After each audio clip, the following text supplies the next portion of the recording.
Hello, the section I decided to teach for this video tutorial is Political Economy and Economic Progress from Chapter 3 in our book.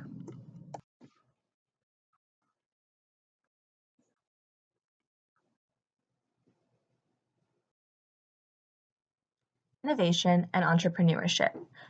It is a common agreement among economists that innovation and entrepreneurial activity are the engines of long-run economic growth. When discussing innovation in this chapter, we are not only talking about new products, but also including new processes, new organizations, new management practices, and new strategies. The most common example of an innovative company would be Amazon and their development of mass market online retailing. Innovation increases economic activity by creating new products and markets that did not previously exist. In order for economic growth to occur, the business environment must be conducive to the consistent production of product and process innovations and to entrepreneurial activity.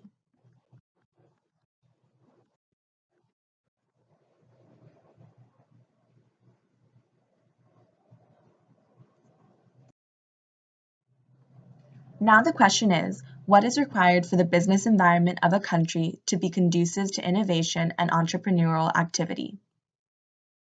First off, they must have a market economy. The economic freedom that is associated with a market economy creates greater incentives for innovation and entrepreneurship. The 6 countries that had persistently high ratings of economic freedom from the years 1975 to 1995 were also all in the top 10 terms of economic growth rates. These countries included Hong Kong, Switzerland, Singapore, the United States, Canada, and Germany. Along with a market economy, they must also have strong property rights. Without strong property rights protection, businesses and individuals run the risk of their profits being seized. Hernando de Soto, a Peruvian development economist, has argued that much of the developing world will fail to reap the benefits of capitalism until property rights are better defined and protected. The last thing that a business environment needs in order to be conducive to innovation and entrepreneurial activity is a democratic political system. Only in a well-functioning, mature democracy are property rights truly secure. Although democracy does not always mean growth, it is far more conducive to long-term economic growth than are dictatorships.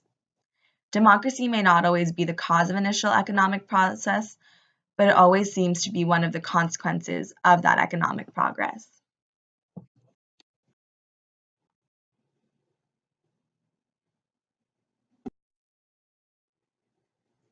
Although it is true that economic and political systems are the main driving force behind economic development, it is important to consider other factors as well.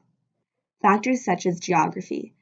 Geography can affect whether societies are more likely to engage in trade than others and would be able to develop market-based economic systems.